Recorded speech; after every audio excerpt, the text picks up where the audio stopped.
Hey there, guys, and welcome back to the Open Mid Leaguecast, episode 14. We are available on anchor.fm/Open Mid Leaguecast, along with Spotify, Apple Podcasts, Google Podcasts, and many more. Today, we're going to talk about the newest patch, 10.13.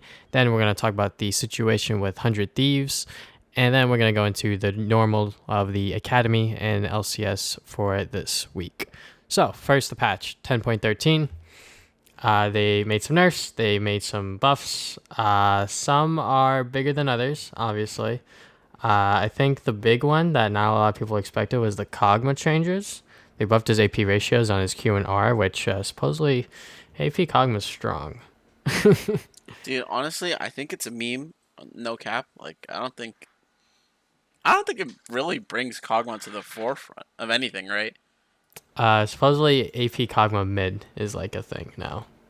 A thing now with your Q AP ratio. See, I find it difficult to believe because I mean it does increase your damage, but the R change is nice though. Like Mm-hmm. the adding another point of ability power, that is good. But in this meta right now, where it's like he can't roam, he can't do any, like all he can do is like he's kind of like Xerath. You just poke, right? Yeah. And so I don't think he's that. I mean, maybe in solo queue he's kind of tough, but aside from that, I don't think he's viable like competitively. It's like that's like asking Ziggs to be viable. I mean, he gets played bot lane, but he doesn't get played mid. Yeah. So, Um, but the other changes, I think yeah. the other big one was Yumi, where they pretty much destroyed her. Oh, I'm primo happy. True, If you true, haven't true. read the changes, Yumi now, what is it? Her E, is it her heal? Costs Yes. 15% of her maximum mana. So essentially, like you use 15% of your mana just to heal one person once. That is a ridiculous amount of mana. Like an insane amount of mana to use.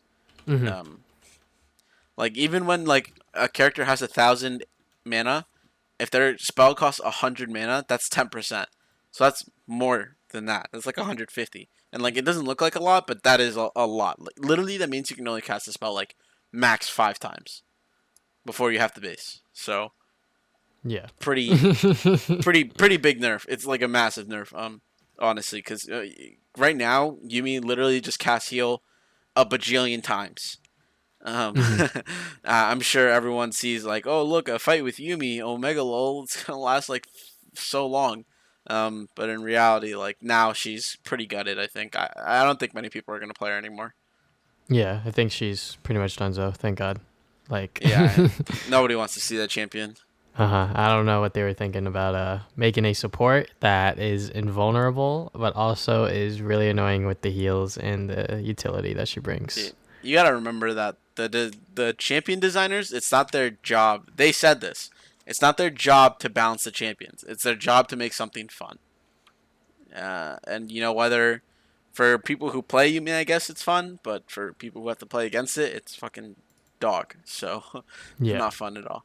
Um, Another big nerf, which I think they kind of triple nerfed Aphelios this patch. Um, Yeah, they in a nerfed sense. they nerfed Death Stance ranged, so it's Mm-hmm. only 10% instead of 20. They nerfed Aphelios himself with his attack damage growth. And you have to remember, base stats are pretty big, even though the change doesn't look big. Yeah. Um, but they are big. And they also removed his ability to reset his chakrams on epic monsters. So, you know, a little less what's the word? Less, Annoying. yeah, just deleting fucking epic monsters, right? Yeah. Just deleting them. Mm-hmm. And the last nerf was to conquer, which I don't think it's too bad of a nerf since you only need one more ability to proc it, but it is still like, you know, it'll stop you from getting that healing a little earlier. Yeah, it pretty much negates like you getting it like instantly with like Yeah, melee champions and things like that. So the ramp up time for Conqueror is going to take a little bit longer, but I still think Conqueror is going to be that annoying rune where like, oh shit, now they like heal a shit ton, have to back off sort of rune. yeah. AD casters, I think, still want to take this rune.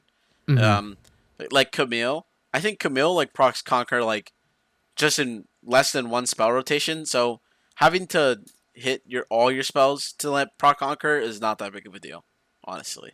Mm-hmm. I would say the same thing with Cassiopeia, who got a nerf to herself. Just she got a little bit more less tanky for magic resist, so making her worse against mid lane matchups. But I think we weren't really seeing her mid.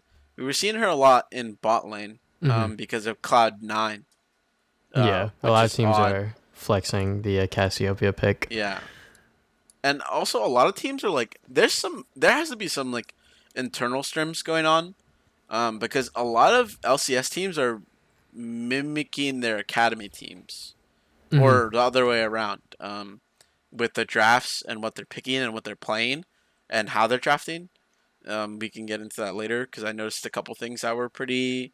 Well, it makes sense, right? They're same coaching staff, but it's just funny to see that how one team does it and their academy does it the same way. Yeah.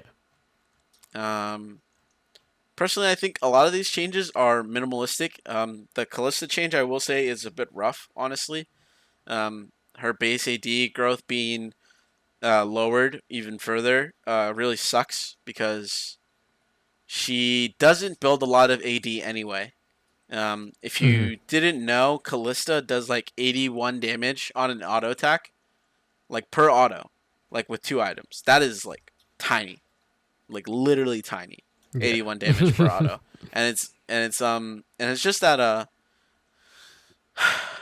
it's just that other champions like Aphelios, I'm glad he's getting nerfed because he's too overtuned. But when you look at how much damage an Aphelios auto does at 2 items versus a Kalista auto at 2 items, you see why they're very, it's not very even when they play against each other. Mm-hmm. Most of her damage comes from her Ren, obviously. So. Yeah, of course you have to take into account Ren, but like now this just makes it so like Kallista's upfront damage is very poor, and then her damage in a consistent fight is still bad too. Like I think I wouldn't argue that Aphelios probably damages Callista at most points when she doesn't have upfront burst, right? Mm-hmm. So that's the thing for me, is that Callista in like those 3 seconds while she has Hail Blades will probably do more damage, but after that she's gonna fall off really hard. Yeah. The other changes that they made, like you said, they are very minimalistic. They added 20 damage to zero point 0.5 in Rakan W, which Keck. normally when you play Rakan, you're not maxing W like ever. Yeah. Normally the skill order is 3 points in a Q, and then you max E. That's what I normally do. Some people they like to 3 point Q then max W depending on like the lane matchup, and like you could get like a pretty good all in. Um, but I think 20 damage to W isn't gonna change it or change like Rakan's effectiveness, just because what made Rakan so good before was the fact that you could just flash RW like instantly and like do like that crazy fucking combo that like people can't really react to. Um, Mm-hmm. but since they nerfed that and like they pretty much took that out because like they want you to react to it. Still like if you like are off screen and then just like flash W afterwards, like you can still do it. It's just that if you do it in front of like people, they can react to it. But anyways, yeah. Yeah. And the last two nerfs that came on the patch were Ornn and Syndra. I think the Ornn change, um, essentially what it means is that he can't just buy a Ruby Crystal and then gain the health from the Ruby Crystal from buying it. Mm-hmm. Um, it goes to the same percentage. So if you were at 40%, you'll still be at 40%. You won't just gain, 150 health or whatever Ruby Crystal gives you, Mm-hmm. or Mana Crystal. So I think that's a good nerf for his laning phase. Um, I still don't think you can really punish it, can you? I'm not sure because Ornn. I always viewed Ornn as like the beefy tank that like gave his teammates really good items later on, and he also had pretty good like engage and other things like that. But I'm not sure how like this will affect Ornn. Probably just because like he's not getting the full effectiveness of when he buys these items now. So you're probably gonna see like more Ornn players like buy other things with his passive, not like health and mana now maybe, and then returning to base for like the health and mana stuff. Because maybe they'll just like buy like if it's a AD matchup, just like a cloth armor or like the other way around or whatever. Yeah. And the last nerf is quote unquote nerf is the Syndra nerf. It's kind of it's a solid nerf, I think. Hmm. Because Syndra at the moment, when I started playing Syndra again after they changed her Q to cost 40 mana, I was like, this costs 40 mana to poke, and I'm just like, Azir's Q costs 110 mana, huh? I was like, what It'd the be like fuck that. are these men? Yeah, I'm like, what? It'd be like that. Riot's got favorites. True. And so the nerf to her Q early is good because honestly, as when you play Syndra, you just fucking Q the wave 3 times and it's fucking gone, and then you push and roam. So nerfing her Q is honestly really good. It costs 20 more mana at level 1, and it's a solid nerf for her early. But again, once you get a lost chapter, it will really affect you. It's more for like pre-6 Syndra, which Hmm. I think is a fair nerf. Yeah, I think it's fair. It's not gonna like destroy the champion, I think, but I think it was needed in some regards because I don't She is know. high priority. Yeah, I don't know why, but like LCS teams are just like high prioritizing her like OD, and I'm just like, I can see the idea here, but sometimes it Yeah, doesn't work. So I mean, it requires you to be proactive, and that's kind of tough for our teams here. true, true, true, true. And I think most of the buffs are like very minimal, not big buffs at all. The Nocturne one, some people said is like pretty pog, but I think it's maybe we see a little bit more Nocturne. But Hmm. as for the rest of them, the nerfs are very minimal. I think. The I mean the buffs. Sorry. Nunu one is it interesting because I was watching Biofrost stream and Bjergsen was playing Nunu mid and I was like, what the fuck? But he was smurfing, so I don't know. This guy said he was he smurfing in Pisslow Challenger? Yeah, bro, Pistol Challenger exactly. Oh my god. What he can't does it even I know consume does damage to champions now, right? But like Hmm. how much damage does it really do? All right, well, looking at the game, let me see. How much damage did he do? He did 17k damage in a 22-minute game. Oh, So, what the fuck? and the highest amount of damage was Prismal on Cassio, who played at bot for 18.8k. So, Whoa, that's a lot. Who was he against though? It must have been a Pisslow. Come on, man. he was against a Kiana, so maybe Ah, maybe it was maybe a oh, it was a Kiana one trick too, so maybe Kiana one tricks are Pepega, true, true, true, but yeah, True. They're he's just like definitely they're like Rome, Rome, definitely Rome. interesting to see suddenly Nunu mid. Oh shoot, they increased his AP ratios. I guess I'm playing the mid. I'm like, huh? Yeah, Bjergsen just wants to find picks he can build tanky and like get carried on. I'm like, okay. Yeah. He's like, yeah, fiddle, yo, fuck it, let's play some Nunu. This is some like Keen level shit. Remember Keen? Yeah, yeah. From like season 5, how he would go like Hakura mid and Uriah mid and Cho'Gath mid. That's like what Bjergsen's doing. He's like, let me find out what this dumb shit is. That is very Uh, true. um, nerfs to Conqueror, nerfs to Guardian. Guardian nerf isn't really bad. Well, the Guardian nerf later is bad, but Hmm. the early nerf is like only 10. Don't think it's that bad. Yeah. Yeah, I think most of the time when Guardian would get proc now because it doesn't just proc on like random damage, there would honestly be most of the time when I would like watch streamers, there would be a excess amount of shield left when like it would proc. So I'm not sure if this nerf is gonna hurt it or what, but I think for some matches you might feel it. Like maybe if you're like into Draven, like Draven just does a shit ton of damage early, so maybe it'll be good against him. But like normally you don't see Draven or like that high amount of damage early game sort of champions these days. I think. Yeah. That it for the patch here? Oh, I sorry. believe so. These chromas for Nurse Akali and Surge and Shen are pretty dope. Yeah, we got chromas. They finally added the champ select stuff like the muting and reporting thing. Poggers, I might start playing League again. I think Okay. I think the muting one's a little underrated just because some people just like to terrorize like other people like after they like have like a bad game or whatever, then you get queued up with them again. Like shit happens. I'm just like, all right, I'm gonna go and give this guy one more shot. If he fucking ends, I'm gonna wait for him to get into a game again. So, but shit happens, but people really like to say, "Oh my god, it's this fucking guy from last game. Someone dodged this and that." I'm like, "All right, bro, you dodged." Like, if it's that much of a problem that you have to call someone out or even me out on like some bullshit that happened last game, then maybe you should dodge because I'm not the one that thinks that. You know, I think when it Yeah, comes to yeah. playing team-based games, if you don't think that like your mistakes cost some portion of the game away or whatever, then you need to check yourself before Check your you, ego. yeah, check your ego. That's pretty much it. Because, everyone makes mistakes, even Faker, even like the perfect player in the world or whatever. No one has the perfect game. Something can be changed here, something can be changed there. But, if someone's having like a really terrible game, one thing you shouldn't do is fucking flame them. So, They're not gonna play better because you flame them. yeah. Yeah, You but might think that, but yeah, that's you never think going to that. happen. Not gonna happen. But talking about ego, ooh, the the Cloud9 Meteos ego account definitely got a hold of Meteos' real account with some of the shit that got tweeted out last night.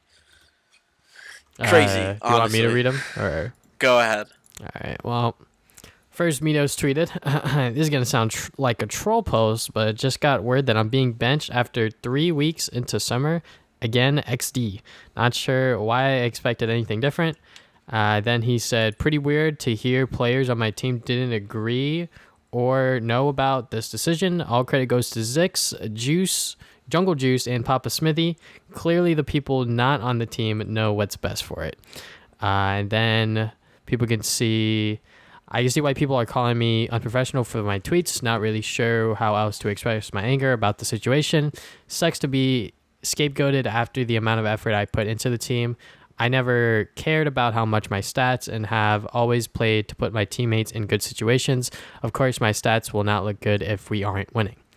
Okay, so obviously last year or a couple years ago or whatever, when Meteos was on the team, 2018. yeah, the same exact situation happened where he got benched. But I think the last time it happened, it was super weird because I think 100 Thieves, they weren't like complete dog, but like they were struggling. Like it was very clear that they weren't the same level as they were from spring. But this time they're 1-5, and Yeah, a lot of the and games. I'll let you talk actually. just the whole thing where it's a different situation, but he at the time in week 3, he asked to look around to see maybe if he had other offers. Understandably, 100 Thieves is like, oh, he doesn't want to play for us. If he gets an offer, we need to get a backup guy. So they get Anda and they just trade him, right? Because they're like, fuck it, we don't want to get screwed over. If he decides to go somewhere else, right? Mm-hmm. So I understand why he leaves then, but in this case,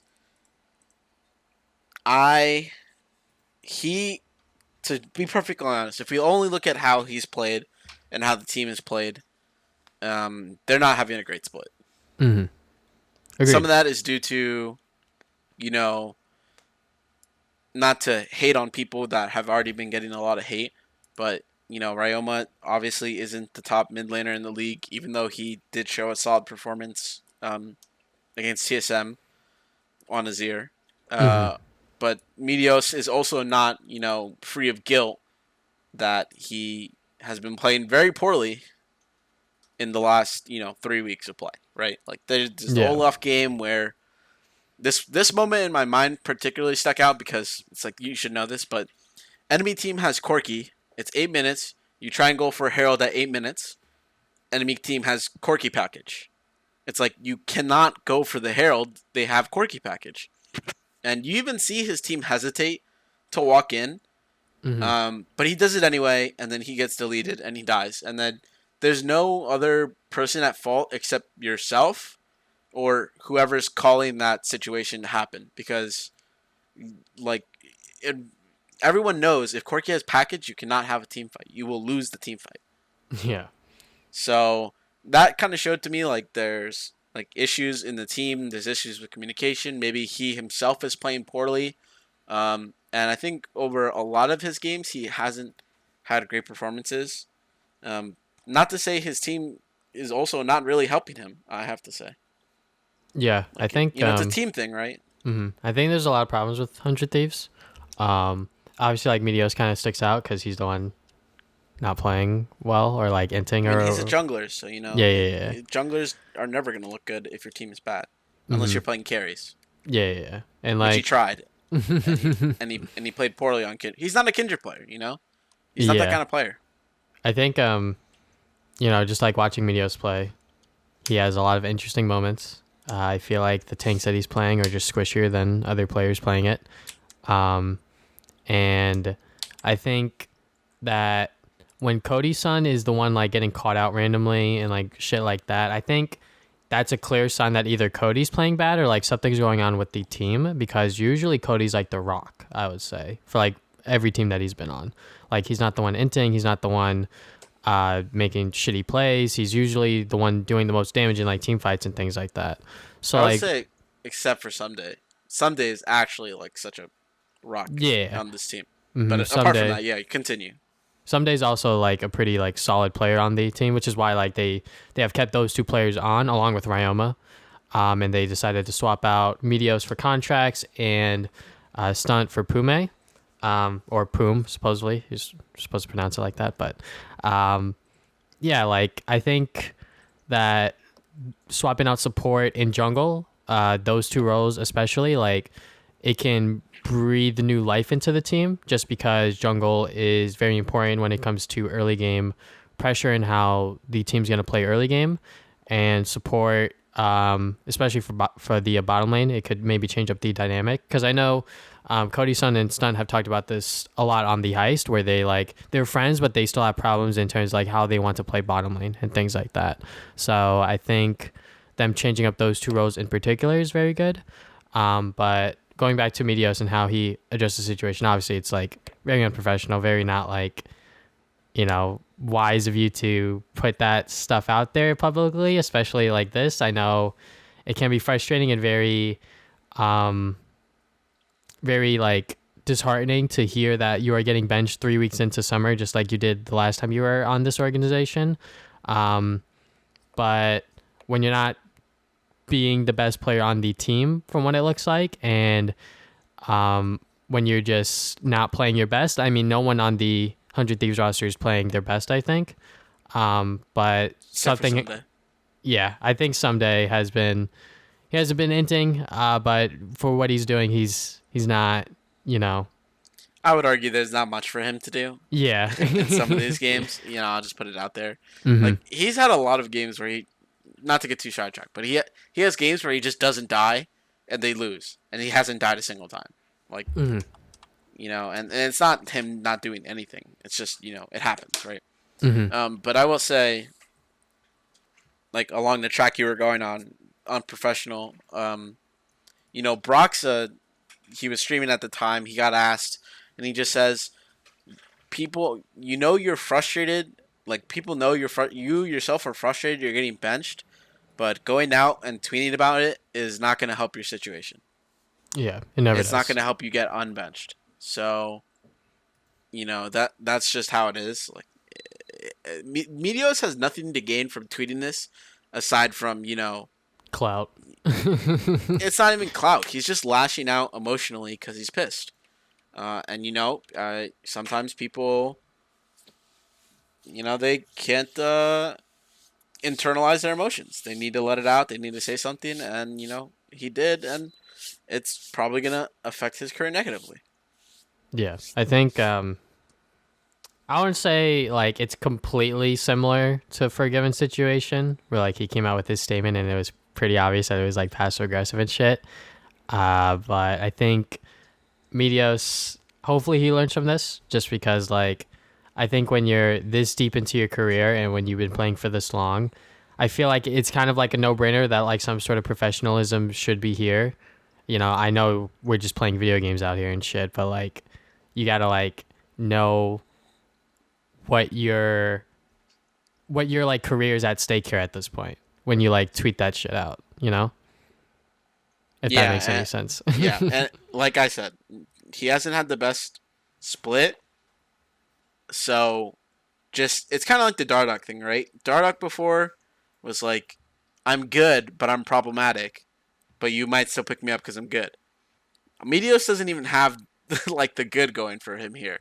Like he looks Right now. problematic. Yeah, he looks problematic, and he isn't playing well. So I can argue like it's not looking good for potential future moments.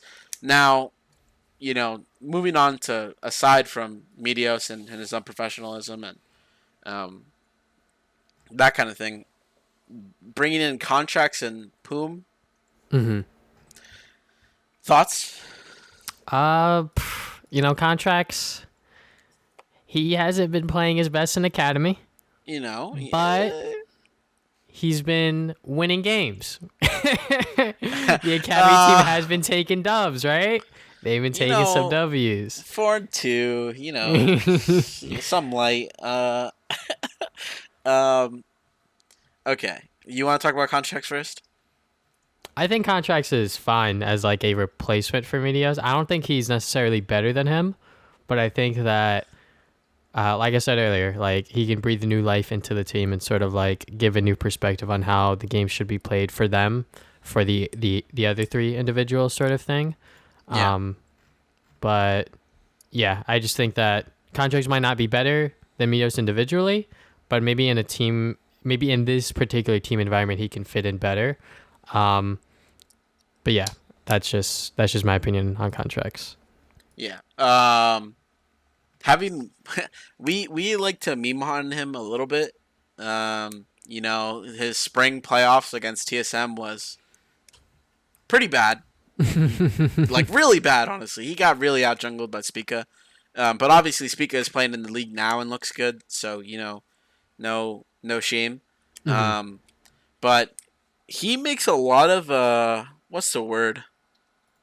I'll just call him solo key plays. He tries to make a lot of plays happen on his own, and he very typically gets punished for it. He often gets punished for it and can cost his team the game. Like there's this one where he invades. I think it was against TLA, their only win. Remember, and he invades Gromp when neither of his side lanes have prio, and like he gets caught. He blows his top laners. He blows Flake God's flash.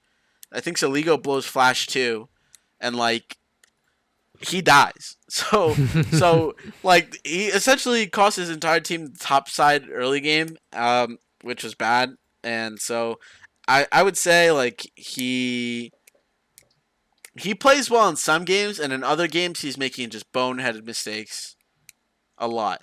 And that's just my thing is that like maybe he looks maybe it's just those bad moments make him really stand out and look bad, but he plays solidly in he's played solidly in a few games. Yeah, I don't Like think the he's... COG game and the Trundle game. I forget against two. I think it was in the first week he played Trundle and played really well. But his boneheaded mistakes just stick out in my memory because they're so bad. Yeah, his solo queue plays definitely stand out from the rest, but yeah, I don't think he's a bad player like by any means. Just because like, after his time on C9, he hasn't been winning a lot, quite frankly. But Yeah. I think that he's still like a good player, and I think that maybe this upcoming week for LCS is going to be very interesting for 100 Thieves, and I think a lot of people are going to be watching their games in particular just to see if these changes actually work. And there's going to be a lot of pressure on the opponents of 100 Thieves to actually step it up. Because if not, and then they get shit on by these new players, like, 100 Thieves is back on the board sort of thing. Yeah, big yikes. I do have to say, though, I mean, we saw contracts in Golden Guardians, right? And my main issue is that it seems like he hasn't improved. Because his main issue in Golden Guardians in 2019 was the same, He would invade without prio. He'd make bad plays that really stuck out. And, his solid games kind of like go under the radar because you don't really pay attention to them. Because he doesn't do anything super spectacular. That's just my point, So, whether he's better or not than Meteos, tough to say. Maybe he has better attitude, like you were saying. He could work better. He could mesh better with the team. So that's something that's interesting. Yeah. Aside from contracts, Poom, who I told you was pronounced Poom, but you didn't believe me. Said it was Bro. Pume. Trolling. Look, man. His name on his league thing has an accent on the E, so No, my that's not what bad. it means. That's not what that means. um. Okay. Poom. Your Honestly, point? my point being, Poom looks good. I actually like him a lot. Having watched some of Hundred Thieves' next games in amateur, he looked like one of the best players on the team. Um, and then obviously moved up to LCS Academy. Like I watched Poom play in UPL and in those kind of leagues and big league and that kind of stuff. So we've seen him, watching him from his Hundred Thieves next to his academy play this split is like honestly really nice to see. Because it kind of shows that there's not much of a difference. There's not that much of a gap between some of the players that play in amateur and some of the players that play in LCS. Hmm. A lot of them are in challenger and go against them head to head in lane. And some tweets this weekend after Hundred Thieves Academy won, and specifically about Insanity, um, were just like Academy players. There's not that much of a difference. Blah blah blah. And we can touch on that later. But Poom, I think refocusing on him is look good on Hundred Thieves Academy. Hmm. I think Poom coming in is definitely a sign that this player has a lot of potential, and 100 Thieves are putting a lot of trust in him, obviously.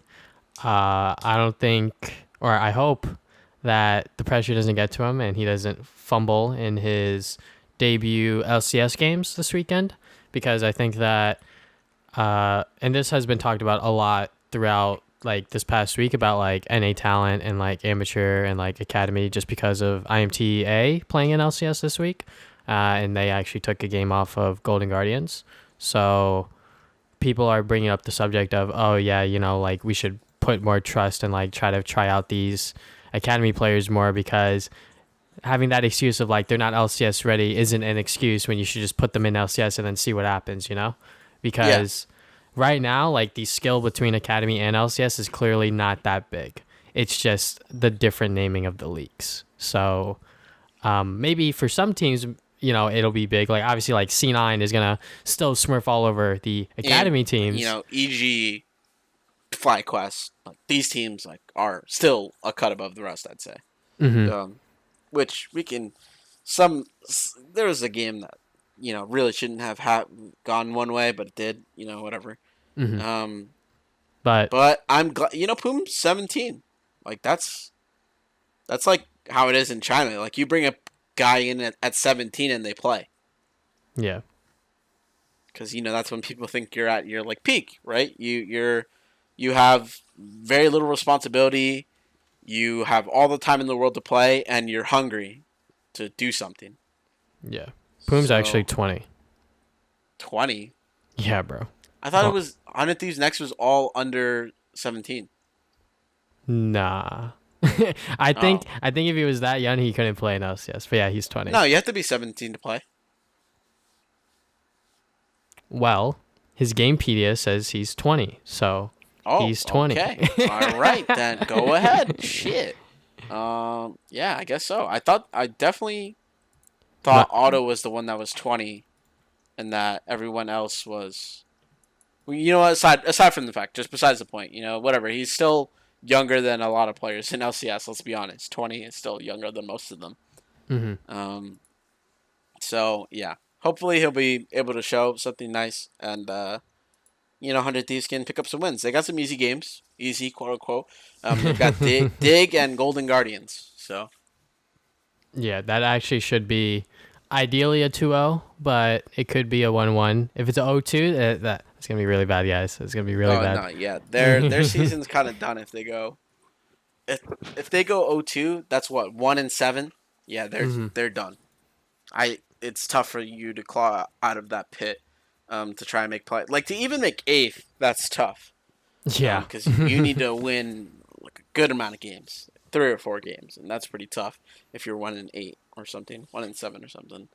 Hmm. Um, moving on from the whole Hundred Thieves thing, we can look at Academy and the interesting games we had this week. Yeah, we can look at Academy now. So do you want to just go in game order, or do you want to talk about a specific team first? How do you want to do this? Yeah, we can start off with, let's see, what was interesting to me. Let's focus on the IMTA games. And how Okay. those looked in comparison to how they played in LCS, right? Okay. Um yeah, so the first IMT game was IMT versus GGA. Mhm. Both teams going 2-2 while they came into it. Uh I have to say Zion was playing well as usual. He's had a really good split so far. Mhm. Um, that first play from a Blaze Olive was kind of iffy. He flashes over the Herald wall to chase Smithy, and like just kind of runs into three people and dies.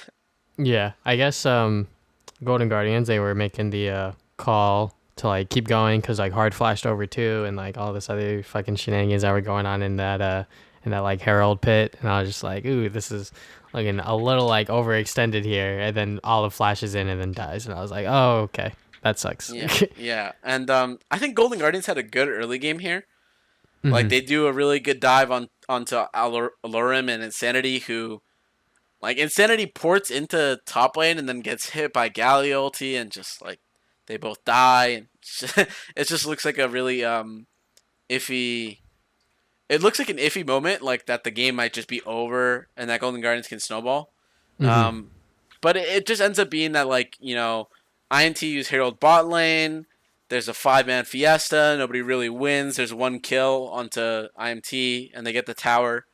Um, and then this mid game team fight, it was really funny because I was just watching it. And I'm like, I'm not sure who's win this. And then Aphelios happened, and it's like, oh, okay, yeah, Aphelios wins this.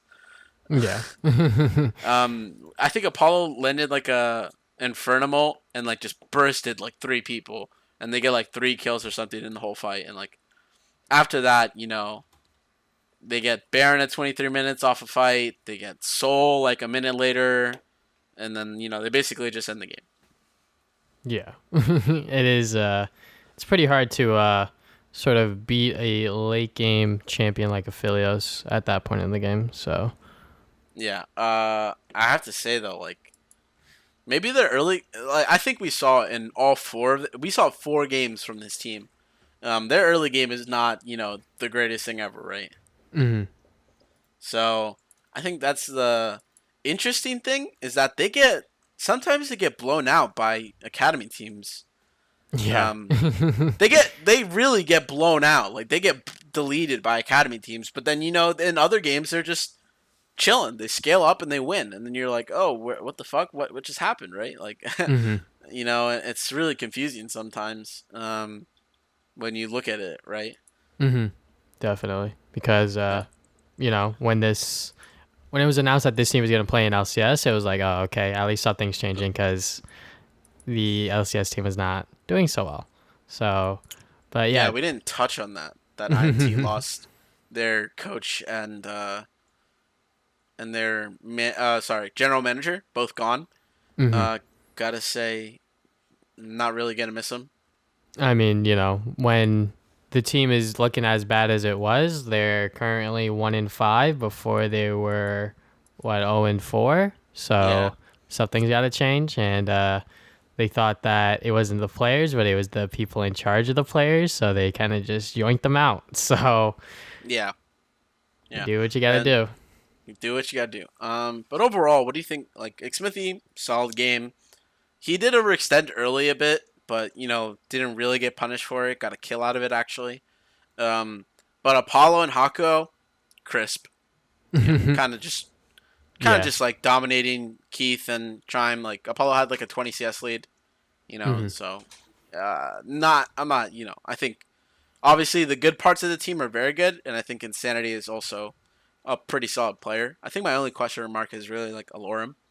Um, but Hmm. he's showcased decent Yeah. performance in their games.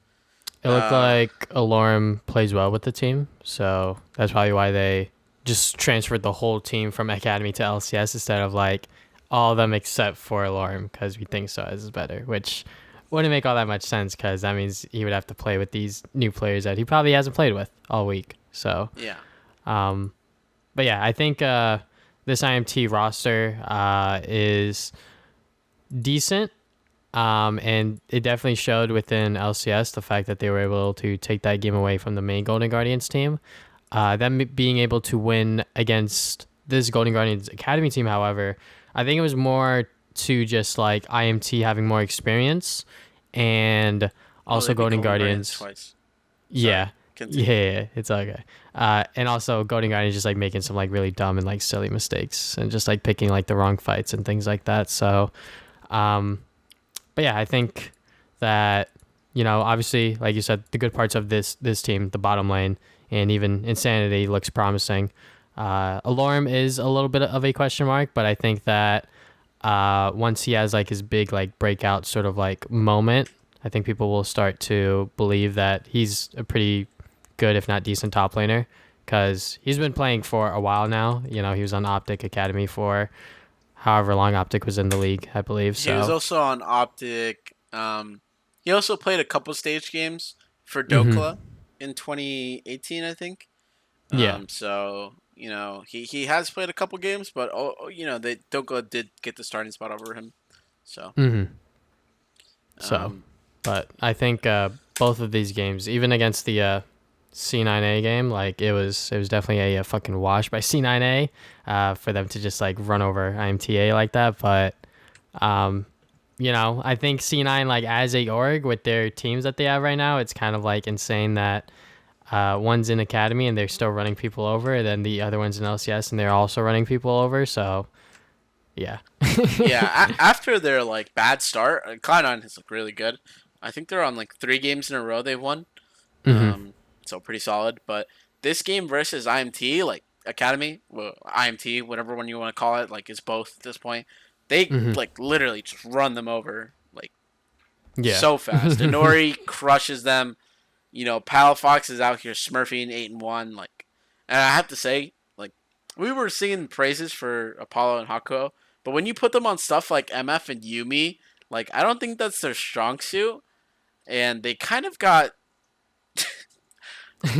Apollo went 0-8, okay? Like, Yeah. Hakuo went 1-4. Xfifty was 0-5. Like, these are not score lines you want to put up. Like, and, yeah, it's just, crazy to think, right? Because this team gets blown out by Cloud9 Academy. But they also got kind of blown out by Cloud9. But then they beat hmm both Golden Guardians Academy and Golden Guardians. It makes me so like weird to think like, wow, IMT's Academy team is better than Golden Guardians main team, but Cloud9's Academy team is better than them. And I'm like, so shouldn't these Cloud9 Academy players be playing in LCS? yeah. Monka. Definitely C9 know how to develop their talent. And I think that if next split or yeah. So like next season, if like any of these like C9A players don't end up on like a starting spot for LCS is definitely gonna be like question mark because Well, um go there's on. an asterisk for like Yeah. Fudge because he's an import. Yeah. So But just putting it out there. I think that, giving talent like chances, like especially with franchising, like because there's franchising, you don't have to be scared of relegations. But ever since a franchising, people are scared to like try new people out, and it's kind of weird because you're not gonna lose a spot. You're just gonna not have a good season, sort of thing. And like obviously, like now with summer, world spot is on the line. Top 8 spots get into playoffs, and they have a chance to compete for worlds, or to go for worlds. So that's on the line now. But I think that Academy and LCS they're not that far apart, and I think that that definitely shows with IMT and Academy them playing this week, and then how they played in LCS. So, Yeah. but obviously, Yeah. like this Academy, like IMT roster has a lot of veteran players, except for top and mid. But Insanity's been playing for a while. Alarm's been playing for a while, so I wouldn't say that they're veterans, but they are very familiar with Academy. So, Yeah. And it's not that like I mean Insanity has never gotten to play in LCS. Like it was his first game, Hmm. or his first two games, and obviously, one game didn't go so well. But it is Cloud9, right? So Yeah. it's tough to say. And like he didn't even play poorly. He won 1-1 on Zoe. So like realistically, was it that bad of a game from him? I would say Alorum's game was like the worst, right? Yeah. But he was getting bullied because, Cloud9 apparently is the only team who could fucking play Wukong. And you know what? There you go. You got bullied by Wukong. That's what that champion does. No one's playing it, So it's just my point. Like they get punished by Cloud9 because Cloud9 is actually playing meta. So like you can't blind freaking Aatrox anymore. Aatrox anymore. Yeah, like you got countered. Like what do you want to do? So happens, and not to mention Licorice is probably a better player. Um, Yeah. so Cloud9 Academy team, their other game, right? We touched on both of INT Academy's games. Getting blown out in one, winning the other. And we could touch on the other LCS game that they had, the two other LCS games that they had when we get to that. Hmm. But focusing on Cloud9, who look very good. Fudge is such a beast. God, dude. He's so good. Yeah, my man's actually hard top gapped TLA. Hard top gap. Like, Yeah. holy moly. Actually hard top gap. And the funny thing was the game before was Dig and EG. Oh So my god. two games in a Top row. gap. 2 games in a row. It was top gap. So Top lane looked like the best role in those two games, man. Like, like, but yeah, let's get into it. Freaking Jenkins picks Vlad into Gangplank yeah. and gets shit stomped, and then it's like, what is anybody even gonna say to that, right? You got a counter pick, you lost. Yeah. What is going on? He's like, he gets, I think this works into GP. They're like, are you sure? He's like, yeah, I think I'll be alright. And then I was in the game. Fuck, I'm down CS, and my man's is a melee champion, but he keeps queuing me. And I'm dying solo. Guys. Yeah, he died solo. That's like the most egregious thing is that you shouldn't be fucking dying solo ever. Mm-hmm. And but top cap, and then obviously the game like gets completely ended when Grig and Yusui go up for a top lane gank onto Fudge. He sees it coming, and his team responds, and they get 2 kills. And it's like, all right, well, game's over. The 2 scaling solo lanes are winning their matchup, Mm-hmm. and bot lane's winning too. I do have to say Tomo and Diamond played better in this Casio game than they did in the other ones. Mm-hmm. They put a lot of pressure down, but they did miss out on kills. You remember the dive that they were doing bot lane, and like Tomo misplays and like doesn't get the kill. What it happens, right? Mm-hmm. But at least they were putting pressure down. Mm-hmm. Because if they weren't fighting like that and they weren't at least trying to kill them, sort of thing, which I think most LCS that's what it looks like from like an outsider perspective. Like most like LCS teams, just like the bot lane doesn't really do much until the jungler's there, because that's just how I guess they view it. Is like, all right, if my jungler's here, then I can go for the play. But anyways, I think that Tomo and Diamond, I think that they're getting along better in the bottom lane. Like they both have a better understanding of how they want to play the lane, sort of thing. And like Tomo playing Casio, I mean, it was sort of like a meme on like the last episode where it was like, oh man, he's playing Casio again. I don't know, but he does look a little better. And just by how that champion works with the grounded and like can shred Baron and things like that, like that's the reason why you can flex this pick, is because it can go mid or bot, and you also have a strong carry that can actually shred champions and objectives. So Yeah. Moving on, maybe to TLA after their. Okay, let's be honest. They've only won one game. They've only won one game. It was against 100 Thieves Academy. Doesn't look good, but contracts they kind of hit that game. Not gonna lie, a lot of people were into that game for 100 Thieves. Happens. uh-huh. But TLA, they got blasted by Cloud9 Academy. Fudge smurfed on them. We talked about it. Palafox smurfed, right? But then their next game against Dig Academy. Yeah, I think. Jensen's played okay, but Grig did not. But Grig didn't. So, I think once again, like both games this week. In my notes, I literally wrote, TLA got walked over. Like both Yeah, games. Like I don't know. yeah, It just seems like Dig just played better than their opponents. Like, um, I don't know what the thought process was, cause like, I can't remember where we've seen this Thresh versus Karma matchup, but Thresh versus Karma, man, like Karma's gonna poke, but the moment Thresh walks up, you gotta walk back, bro.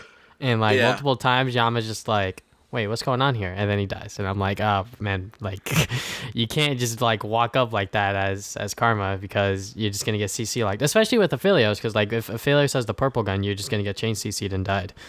So. yeah. And JJ had a good game at least. I Hmm. mean, JJ and Asta. It depends on who they go against, but typically they have pretty good lane phases overall. And in this particular one, they played really well. I Hmm. do have to say I like Doc on Rek'Sai. Give that man an early game jungler, Yeah. please, because that's all he can play. Hmm. Um, Like and even Phoenix, even if he continue. like falls off, sort of thing. Like, Yeah, if you tell him to like play like the meme is play Sejuani or some other fucking tank jungler. yeah, If he can do shit early game, let him do shit early game because that looks like to be his strength. Like he knows what to do. Um, so like just put this man on like Elise and just have him fuck around or whatever. Like, and it looks like Greg might be the same thing. I don't know because even when he plays early game shit like Olaf, I don't know. He's just inting too. So I don't know. Maybe yeah. Tough to say. He's a scrim god. Only scrims, dude. Come on. yeah, maybe They gotta Greg's tell him not just to not. scrim. Yeah, just tell him like, "All right, man, we're actually not playing in our academy games today. This is a scrim, okay? So Yeah, just play your best, right? yeah. The Do your best. Do your best. best of one scrim, but Viper. At least this game wasn't running it. true, true, true. uh, Not much to say about this TL game. Like it was pretty. They got kind of walked over. Yeah, for And the both other, TL games, anyways. yeah, and the other dig game, oof. Okay, yeah. So So Dig's first game of the week, Viper was running it. I'm not sure if it actually was because running. of nerves or what, Maybe but he's mad. He's like, "Fuck this shit. I'm yeah, getting he's like, I'm benched." playing in Academy and Lorlo's playing in LCS. This can't be happening. Wah. And I'm first timing Wukong. Whoopsies. First time Oh Wukong. no. It was just egregious. Him running into Huni over and over and getting 1v1. Literally, he dies to Huni like 1v1 like 3 times, doing the same thing. Just Yeah. going in and trying to fight him and just losing the 1v1. I was Yeah. just baffled. I was like, he's actually running it down.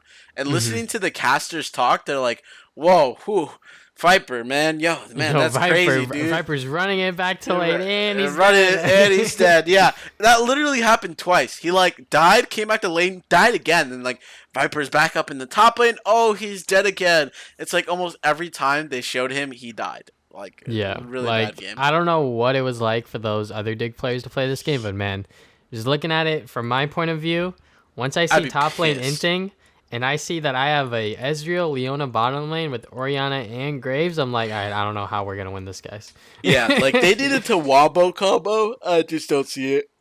Yeah, they needed to not int one part of the map, and Oh wow, unfortunately, must be tough. yeah, one part of the map actually inted. So, um, yeah, pretty much the other four players didn't get a real chance to play the game, unfortunately.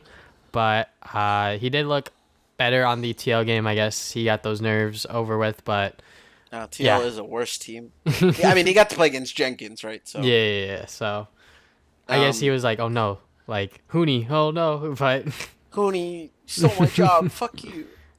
XD. But XD. yeah, it's actually very interesting that he was actually running it down like that. Yeah, Uh, it's didn't look good at all. yeah, not Um, good. as for the draft, I think I'm a little iffy on the draft in the first place, but I really hate Ezreal plus not Yumi. I feel like it loses so much. Like I almost started a counter for it. Like, all right, how many times can I see Ezreal plus not Yumi lose? And I'm like, it's too much work. But the Twitch was interesting, gotta say. Yeah, talking about EG for a second here. The EG draft was interesting, like you said, just because it was Twitch Yumi. And Asta did not respect that at one point and kind of dashed in and definitely was like, what the fuck? He ulted and then Asta had a flash and I was like, all right, cool. So, Yeah. but yeah, I think EG trying out that pick was a good move and like sort of like their way of being like, hey, they picked Ezreal. I guess we'll just pick the U or actually, what was the draft order? Yeah, so they first rounded on Dig's side. They first rounded Graves Ezreal instead of picking the Yumi. So then they were like, all right, now we're gonna pick the Yumi and the Twitch. And I was like, okay, the Twitch. So obviously the way that works is like very like so QS where like the Yumi hops on the Twitch and then Twitch goes invisible and then you don't know where both of them are. And then I think when Yumi ults, you don't see it until Twitch pops. So yeah, and it was working just because Dig didn't know how to play against it, and also Viper was inting. So probably not the Yeah. best game to demonstrate how Twitch Yumi works, but hey, they won, right? So Yeah, and their other game was against TSM Academy. oh man, And oof, man, I told you, dude, this team is actual coin flip. Like, or Huni is actual coin flip still in Academy. Like he just he goes on this nice game, 6-2, kind of stomping on Viper, and then he plays against Doke. He's 0-6, man. Like yeah, tough, it really do be like that. By tough. the end of the game, he was 0-6, but I think just the draft, the way that EG drafted, like they opted into the Senna Karma lane again. And Yi was playing Orianna, so obviously they had a lot of shields and stuff for Senna to work with, along with their tanks in Volibear and Set. Set. So, but also Yi was not playing well on the Orianna. There were a lot of He's just not an Ori mixed. player. There were just a lot of bad shockwaves or just whiff shockwaves in general, and it was just like, I don't know if that's exactly, you know, the main reason why they lost. I mean, like the last team fight literally it came down to they were fighting near Baron. Giyu died instantly, and then TSM slowly took the fight and then won it because they have Ezreal and it's late game Ezreal. So Yeah, and it's also Yumi too. Like you gave both over. it was actually Ezreal Nautilus. No, no, no. Oh, did I say Yumi? I meant Ezreal Zoe. Sorry. Yeah. Yeah, I meant to say it's Ezreal Zoe. So it's like the poke is just insane. Like Mm-hmm. tough to deal with. And yeah, the Nautilus was okay. Treats played well. Yeah, I think Treats is a really solid like support player in general. Obviously, I think that people have noticed that within his was it past 2 years on Academy now by the end of this year. Is it So two? I think he started I playing for TSM Academy in 2019. uh yeah, like last year. So that was one Oh, I year, mean, and yeah, then he's closing and on then his second. Yeah. yeah, Okay, and you're right. then by the end of this year is gonna be two. So, but yeah, I think this game really he just like came down to like I don't know, like EG like they got like Infernal Soul, they got Baron, but they just kept losing fights and like even like the Baron fight like right after they got Baron, they lost that fight and then they lost Elder. So, um, I think it it's just tough to team fight against this comp, like yeah. compositionally. I think when you opt in for like a lot of like utility and not like too much like upfront damage in like Oriana and Senna, like obviously like if Oriana lands that shockwave, she's gonna do a shit ton of damage. But with the way Giyu was playing, that was not happening. But I think maybe Senna may be like overrated now. Senna has not been working like at all within NA. I feel there has been a lot of teams that have been trying to still use Senna, whether it is the funnel strat or with Mash doing the actual just straight up farming Can we Senna. just not talk about that? Let's not talk about that. But yeah, it just seems like Senna is just not working, and I think TSM just picked obviously like the better team fighting comp. They have Ornn, they have Nautilus, they have and then the three damage dealers with Graves, Zoe, and Ezreal. Like once they pick off one of their damage dealers in Oriana or Senna, which is what happened in the last team fight with Oriana getting picked off, the fight's kind of just over because I mean Karma's not going to do a lot of damage the later the game goes, so she's more just like a shield bot. So Yeah, yeah. there's not enough damage. You're right. Mm-hmm. And looking at TSM, They have this not. This is kind of like a classic draft for them. This is something they very often do with their drafts. Mm-hmm. Treese is usually on the gauge. Before it was Winston, it was Spica, and Spica was typically on carries. They've kind of kept the same, flow going. Mm-hmm. And Evolved and Lost are, as usual, playing really well. And Doko's typically on tank duty, right? So very Mm-hmm. standard for them. I have to say that the Winston had a better game on Graves in his first game than he did in this one, in Mm-hmm. particular. That the game versus 100 Thieves Yeah. was pretty good from Winston. It was exciting to watch. And I mean, he got ahead early, you know. Mm-hmm. He was playing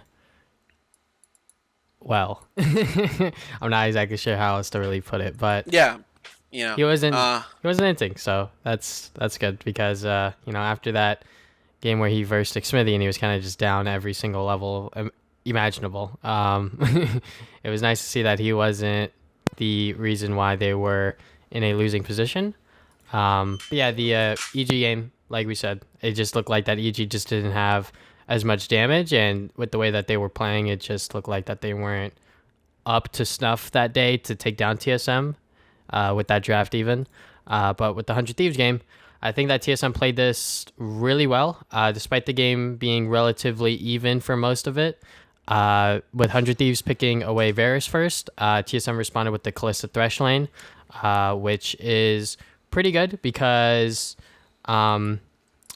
they responded with the Tom Kench and Varus, which I think this was also picked in LCS somewhere. I No, can't this is exactly. exactly what TSM did. Is what I was going to bring up. Is that TSM leaves the Varus open and lets them pick it while taking Kalista plus support.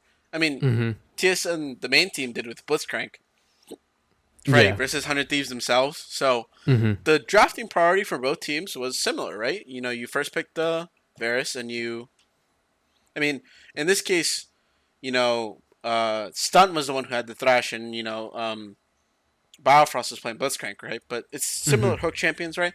They took Oriana, and then they also had Gangplank. The only difference is that TSM, the main team, had Volibear, I think, in jungle, if I Yeah, recall correctly. I think you might be right, but yeah, the way that the Similar TSM, drafting from both teams. with the way TSM spot lane played this, especially with like the last team fight in particular, where like Prism was way too far up, and then they catch him, Poom eats him, and then they wait for Poom to spit him out because you can't keep him in there forever. They spit Prismal out, and then Treats is able to get like the perfect Callista ult into the flay in the box and everything like that. So yeah, I think that Varus isn't like the strong OP pick as people think he is, especially in competitive, just because you're more coordinated and there are ways to catch out a immobile ADC. A Tom Kench isn't going to save him like he did when Tom Kench was released, sort of thing. Yeah. And TSM were very proactive in terms of how they were using the Callista ult, I think. And Yeah. Treats was perfectly playing around that. He was playing really aggressive, really far up, and he knew that Lost was going to pull him out if he needed to. So yeah, and despite the one in play where Treats threw himself in and then flashed away from a gold card and died anyways. But besides that, mistakes happen. Like I said, no one can play a perfect game.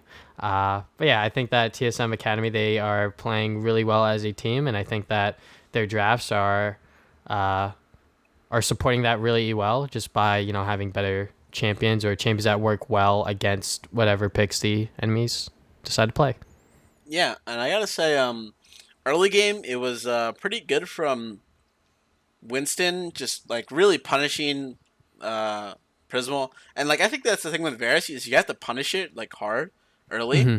and they do. They get a kill, right? And then obviously the Tro gets traded back by contracts after, like when Prismal TP's back. But then Poom had like I gotta say this was probably his bad game that he had this week.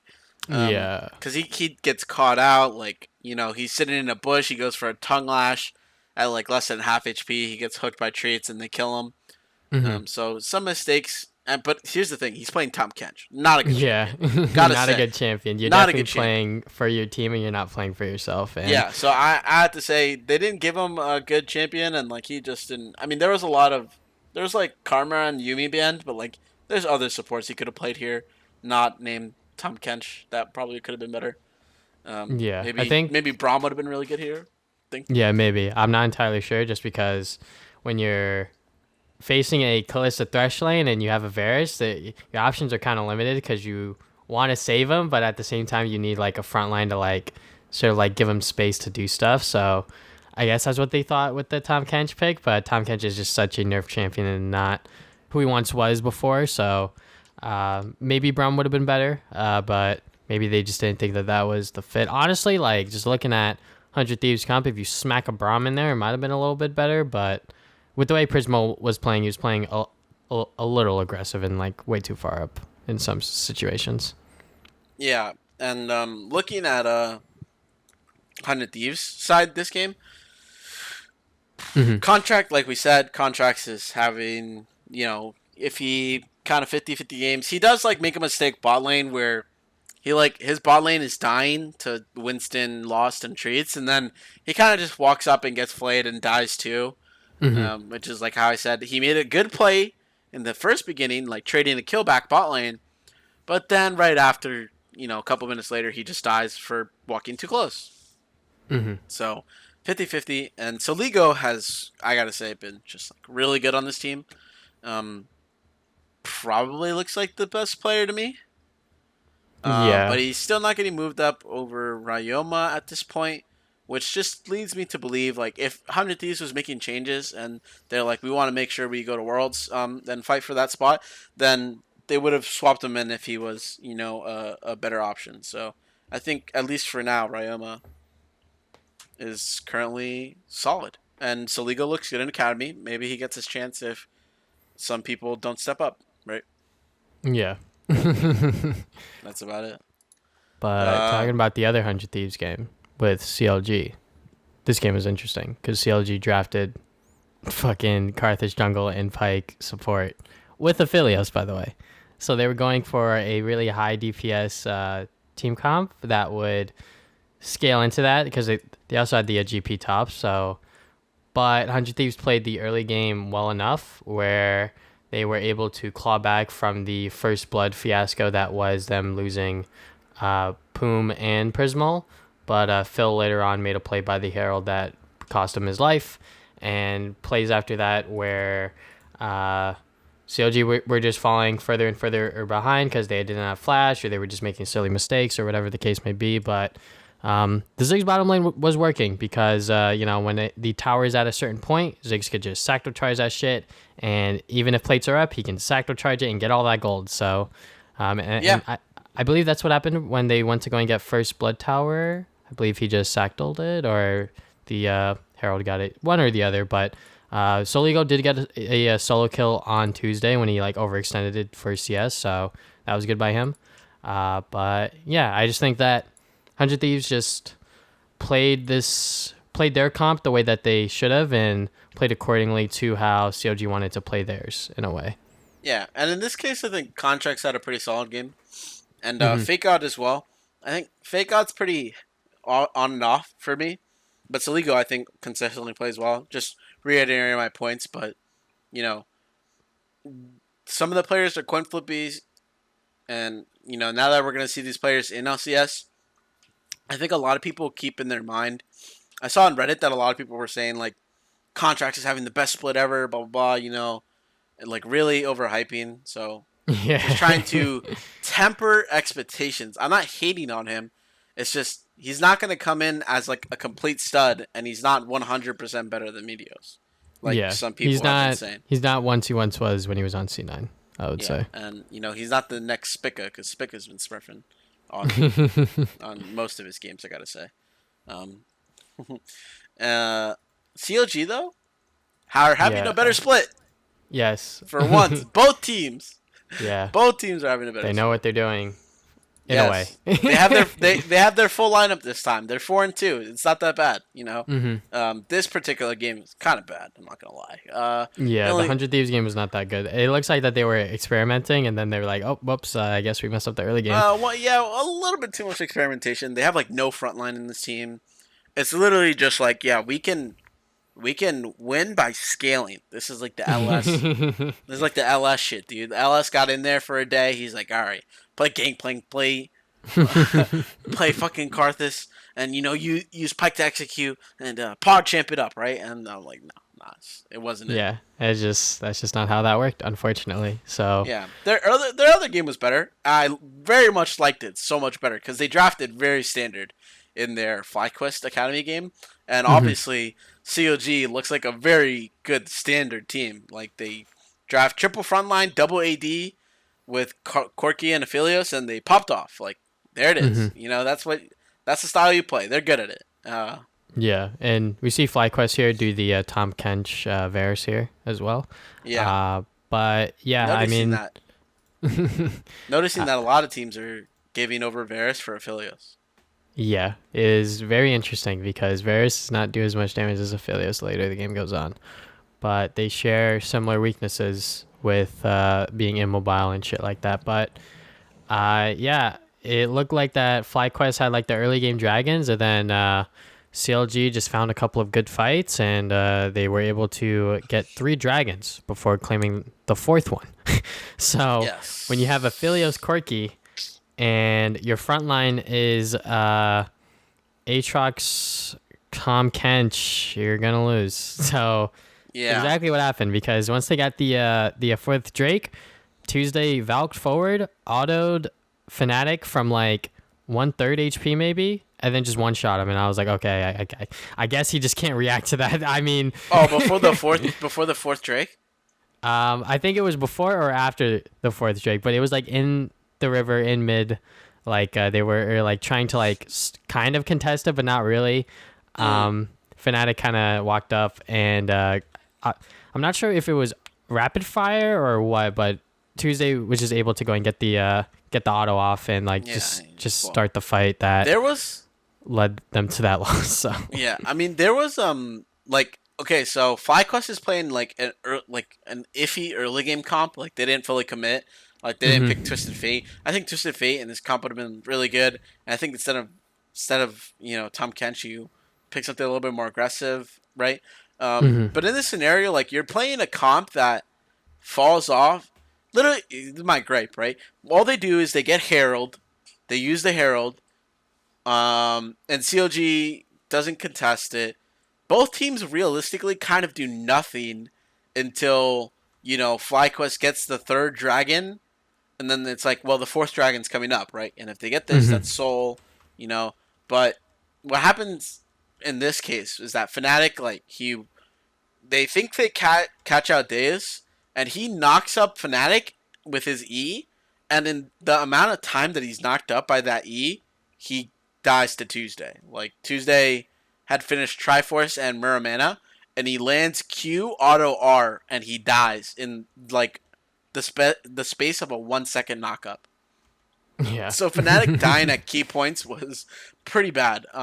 Because they lose that dragon, they lose the next dragon, they lose the 3rd dragon. They blew a 3 Drake lead, bro. Come on, because CLG still got the Herald. I mean, not the Herald, but the Infernal Soul, and that's just my point. Is like in Academy, this could probably work where you play full scaling like this, and if the enemy team isn't good enough to punish and like get that 4th Drake and get that early lead, because there was no gold lead for most part of the game until Yeah. CLG started winning. So like you can't play an early game comp like this and then just not punish, like because you know Fnatic and Fragus were like Fragus fell behind a little bit, but not enough where it mattered. Not like in the Sven game where he's like 100 CS over Brox or whoever, right? Or like hmm um sorry, I'm blanking on the Golden Gardens jungler's name. Closer. Closer, sorry, yeah.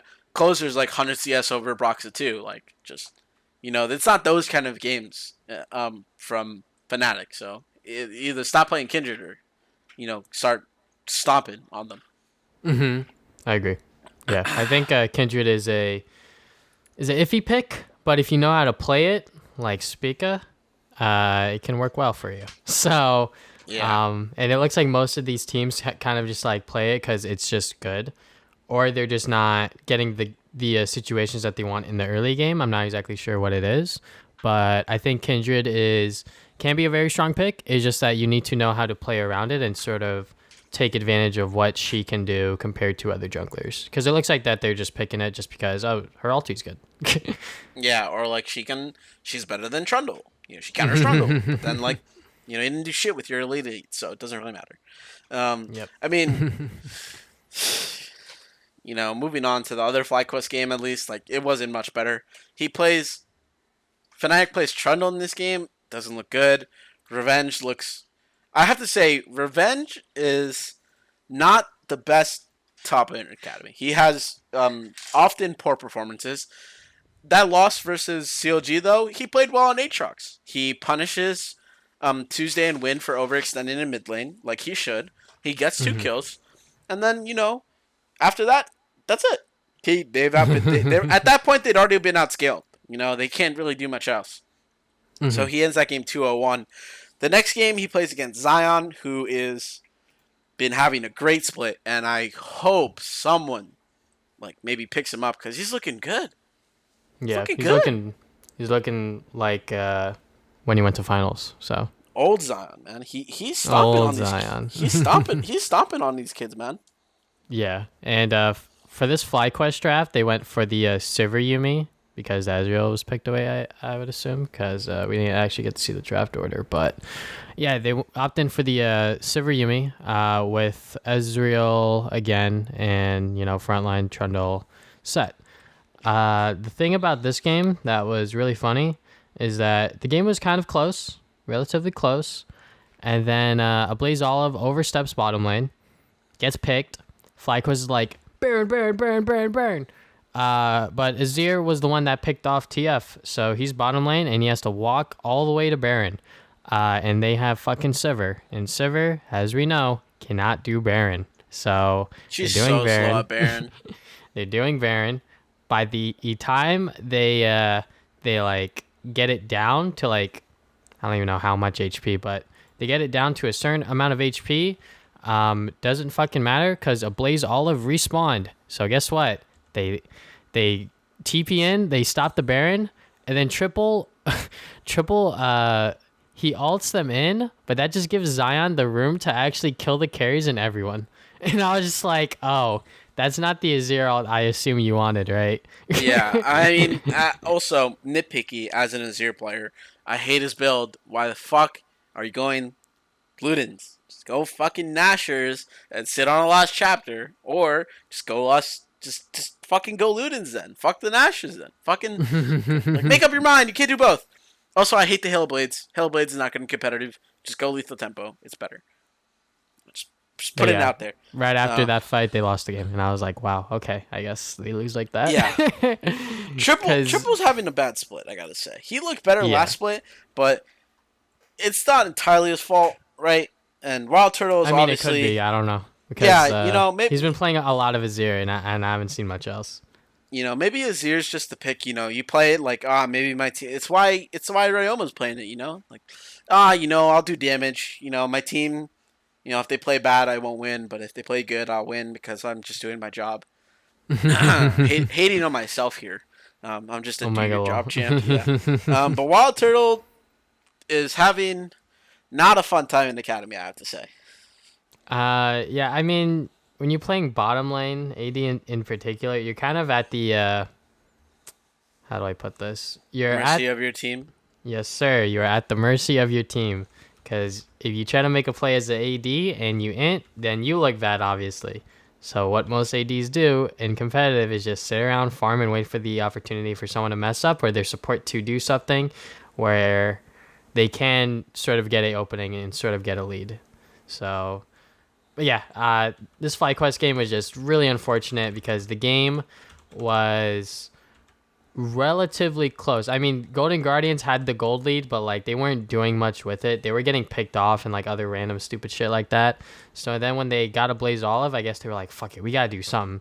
So then they just went for the Baron and it cost them the game. So yeah. Tragic. And I think that's every game we talked about for every team. Yeah, pretty much. I mean, there's not much to really talk about for the other teams. I mean, we kind of touched on Golden Guardians and things like that Golden between Guardians just the other games, but it's either Zion carries or they lose basically. So yeah. that's my opinion of them at the moment. Because they don't really have really good. Blaze Olive is a good player, but they don't. He's not the super firepower mid laner you need. He's like more of the Pope style mid laner, I think, personally. And Keith and Chime are not gonna carry your team, right? Unfortunately, no. Chime is coming up. You know, he had a good game on Recon. Reminds me of Breezy, actually. But aside from that, continue. We'll go on to LCS. LCS games. PogChamp games, gotta say.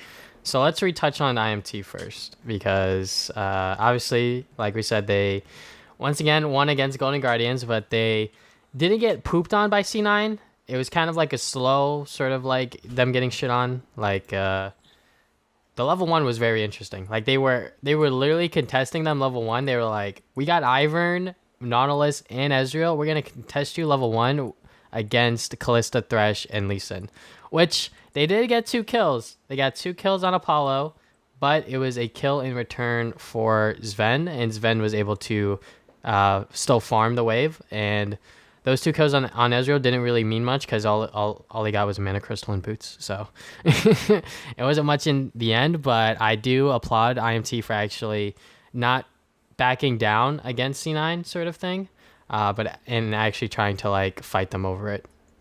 Yeah, and I'm glad they did, because I think a lot of teams would just roll over and let them do what they want. And I think the thing that upset, even after that upset me a little bit was that Xmithy didn't push it.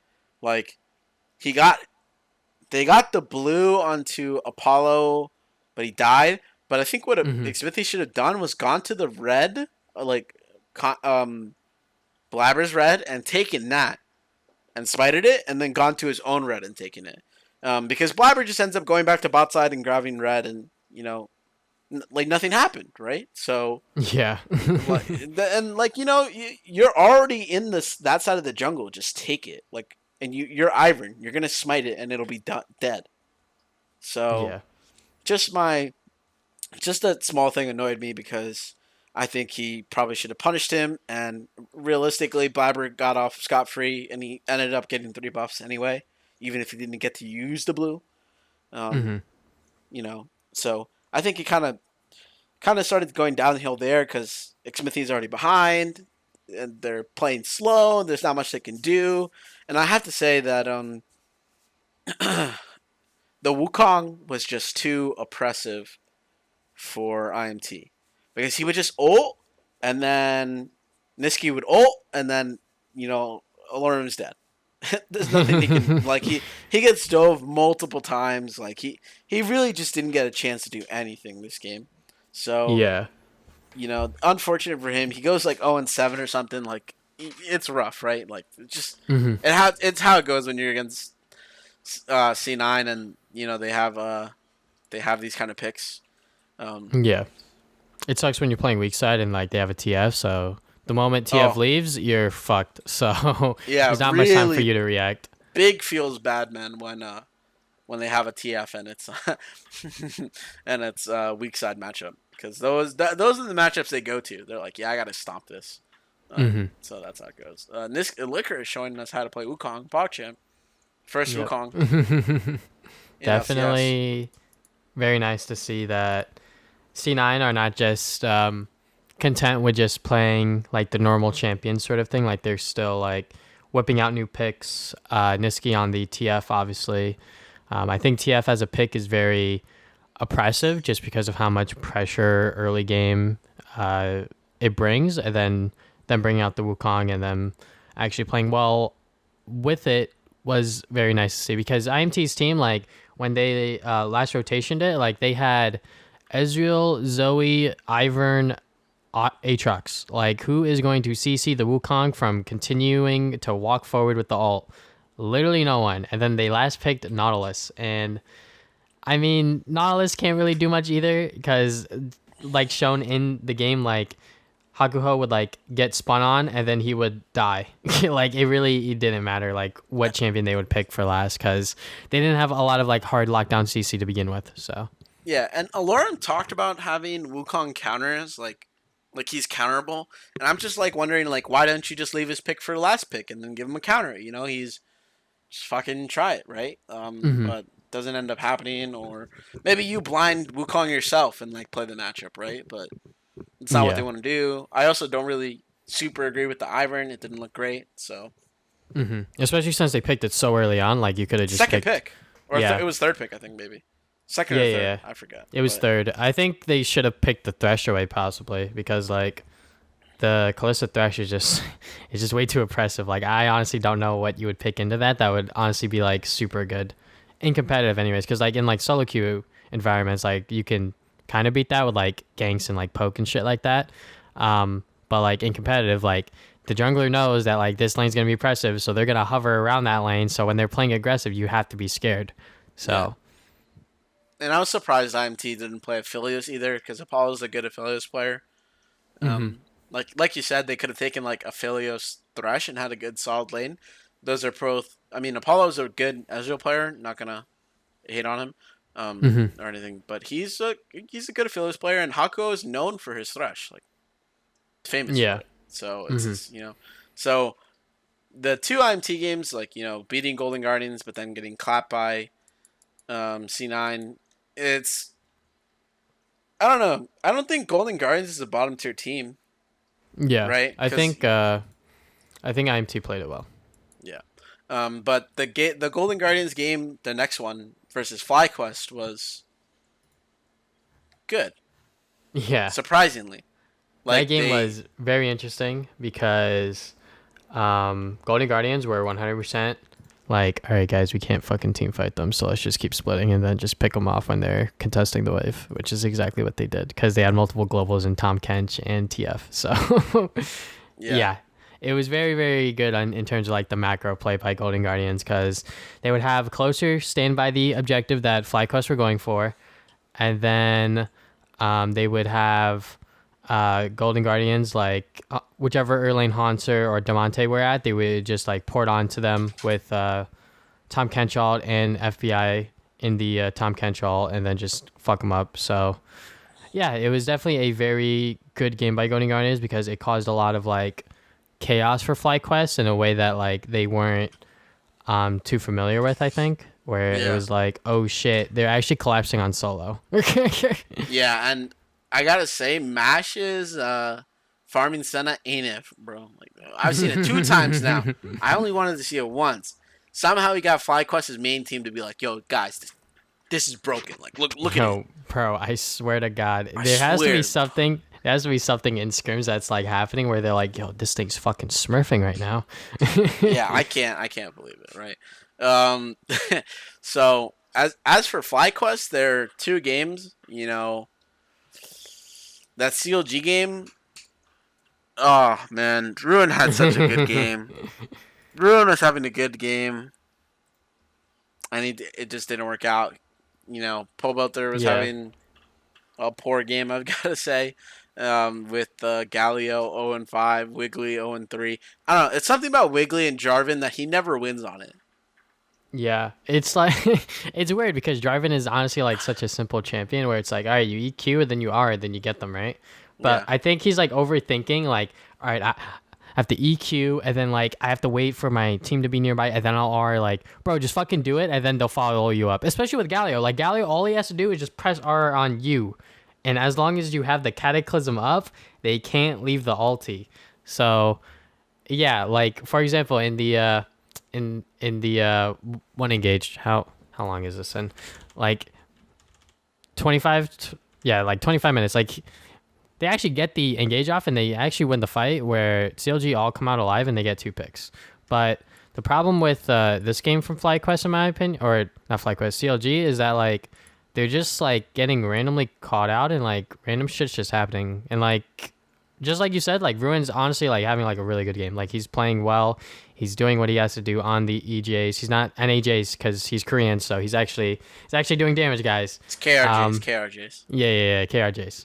But just by the way that CLG were playing it like together as a team, um, it just seemed like that they had like a lot of tools to like go in, but like none of them really like other than the Jarvan and Galio combination, like the Bard doesn't really seem to work that well, I think, for this comp anyways, because like what's Bard ult supposed to do other than like start it up before J4 goes in?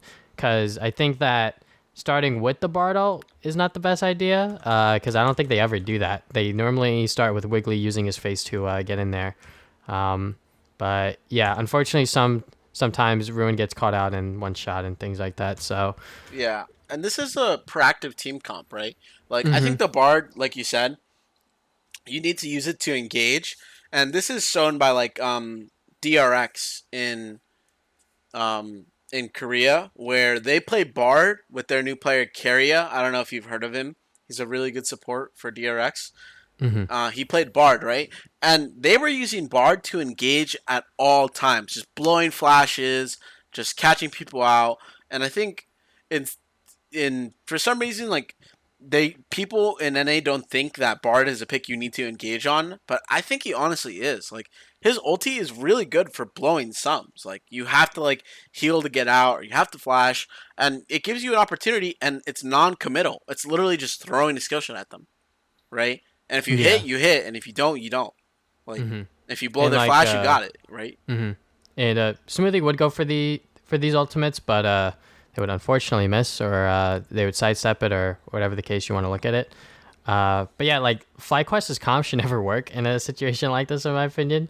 They have fucking Pantheon support, and it's just like, okay, I guess it worked. Like, I don't know. It just seemed like in a perfect world, like FlyQuest should have lost this game because it looked relatively close just because of like how the teams were playing it out. But CLG were just not executing how the comp should have been executed on, I guess, if that makes any sense, because one of No, the they just don't fights, play right. yeah, like they just weren't playing to what their team comp strengths were, and like they were just overcomplicating certain fights and things like that, and they just weren't executing. Yeah, and I mean, COG's next game is better, obviously. Like, but again, it's 100 Thieves is not playing super great. I gotta say, like we said, they had problems, and Someday uncharacteristically did not have the greatest game. Obviously, he hmm laned well versus Ruin, right? But overall, didn't play great. And Cody and Stunt also not playing great in this Yeah, particular game. I think Ra- what's it called? No, no, go on. no, I was just gonna say Ryoma was just kind of like playing pickup, like just grabbing kills here and there. So I just don't think like it's a 35 minute game. It's fairly long, but 100 Thieves is playing into CLG's strat of just scaling and being stronger later. Like hmm I think in the super late game, 100 Thieves' comp is probably better, but they were down like 8k gold, so like Yeah, I at the think end. I think a lot of the plays Hundred Thieves were going for were just super committal for like not a lot of return. So like for example, the two kills that they give up from their bottom lane where Stunt and Cody Sundai is very interesting. It seems like a solo queue play in mind. Probably Stunt called for it because he's known to be like a pretty good like solo queue player. So he probably was like, yeah, like Pobatu's gonna go for this and like we could probably kill him. But they forgot that like Stixay took TP, Ruin still has TP, so like Oh they just commit those to go and kill them and save Pobe. And Someday tries, or should I say, Ryoma tries to respond with his own TP, but he's fucking Azir, so Azir yeah, TP is not gonna do much. yeah. They just didn't have enough damage to kill Pope, and like he had, I think Seraphs at that point, and he had his own shield, like, and they just lose the game off that because they all die, and I think they lose the Drake right after too. So it's just a bad play overall. I mean, Yeah, like realistically, they really should have just killed him, right? But then yeah, this fucking play reminds me of the play that TSM made in the game versus 100 Thieves, where freaking they do the same thing. They're like busy trying to fucking chase Someday with three people, and then they get TP'd on, and then the game stalls for fucking ever. Like it's the same shit. Both teams did the same thing. It's so funny to see. But like 100 Thieves, this game was just like I don't even know what to say. Like I don't even know what macro they needed to win this game because they were just getting fucking pulled around like I don't even know. They're just like acting like children, just following a parent. Like, oh no, they're over here. We got to go there. Oh no, they're over here. We got to go there. I'm like, dude, just do something. Like, it's not like they have the Yeah. best. I'm not gonna say it. Look, it's tough. They don't have the best engage. They have Olaf and Aatrox, like, but they have better late game, but they can't close the game out. They can't do anything, and they just make so many mistakes. Stunt makes so many mistakes. Ryoma gets caught with his flash up. Like, just individual misplays cause on both sides made this game just fucking awful. Like 48 Yeah. minutes. It's the longest game of the split, and it's a fiesta the whole way through. Was it 2 Elder Drakes? I think it might have been 2 Elder Drakes. Yeah, 2 Elder Drakes, 3 Barons. 100 Thieves got 3 Barons in this game and couldn't end. TSM got 0 Barons. And they backdoored. And they backdoored. Incredible game, honestly. Just purely just incredible to watch. Amazing, honestly. And I'm not even going to say, like, Double F did not have a great game. This guy's record was 6-6-6. Like, he was just kind of running it at some points. Bjergsen was obviously the carry in this situation, but I just have to say, like, this game just blew my mind just on both sides how bad they were playing. Yeah, and the second Elder for this game pretty much cost 100 Thieves the game because they committed for it, and Bjergsen kind of was just like, I'm going to go end the game. Fuck you guys, so get me out. Yeah, and like... And Broken Blade and Spica just played Stop the Recall duties, which worked to a certain extent. It's just that, Bjergsen was still able to end the game. So, yeah, but going back to the CLG game, I want to talk about real quick. Yeah, it just seems like 100 Thieves just like they don't know what they're doing. Like as a team, like collectively, they're just kind of running around and just doing whatever. But CLG did play this game well, I will say. Smoothie looked like he was in his element on the Rakan pick. When I think it was Ryoma or whoever TP'd into the... It was Ryoma. Yeah, when Ryoma TP'd into the bottom lane bush and like Smoothie just ulted it and stood there and waited for him to TP in so he could go and get the charm before the E knock-up off. That was really smart. But yeah, Smoothie played really well. Despite what people will say about him as a player, he was definitely one of the main reasons why they were winning this game. He was finding the right engages and he was playing well. So he's improved a lot in this split. It's crazy because in one of the plays, like 26 minutes in, like he gets an engage off onto Cody, and they saw Smoothie walk on a ward to walk into that position. That spot that he was standing in wasn't warded exactly, but they knew that he was around that area, and they were able to get the fight off and get 2 kills, and then they got the Baron. So, yeah, COG were just playing better as a team collectively, and I think that's the main problem with 100 Thieves. And going back to the TSM game, no one in that game won. I'm going to be honest, like no one won. yeah, nobody won that game, really, but tough for 100 Thieves. Yeah, and it was just a fiesta. Changes. Yeah, and they're bringing in changes, and hopefully they have a bit of an easier schedule, so they should, like, I told you last week, this is the make or break week for 100 Thieves. Like, it's COG and TSM, both mid-tier teams that they need to win to kind of, like, move up in the standings, and they lost both, so tough. Yeah. Tough luck. And TSM won both games, surprisingly. Big surprise. You predicted it, though. You said they would beat EG. Yeah, I had a feeling that they were going to beat EG. But thank God that whoever said pick Karma for Jizuke, God bless their soul. God. But yeah, it looked like that they were just like... that they just kept picking off the jungle mid. Or pretty much the entire top side of the map. TSM was like, this is our fucking map. And like they just kept killing them over and over again. Kuma with the gunblade on Volibear must be some new fucking tech he saw in solo queue or something, because that is very interesting. But yeah, they pretty much just play to their strengths in having Bjergsen on LeBlanc and being able to actually pressure Jizuke in that matchup. I get the idea with the Karma, with the whole, you want to shield the Volibear so you can go faster, shield the Grave, shield your Ezreal, but that champion's not for Jizuke, so... Yeah, he's a hard carry player. And, God, he had a pretty bad game, I gotta say. 06. Yeah. Yikes. Tough. Tough to go 06, honestly, as Karma. That's the thing, like, he's going 06 on Karma. Like, That's tough to do, I think. Yeah, you really And have to be Pearson getting even caught had a out. fucking Magi's, right? Like, holy shit. Yeah. Yeah. EG, but they're, they like I said, they're 50-50 team, and they had stomp on Dignitas right the next day.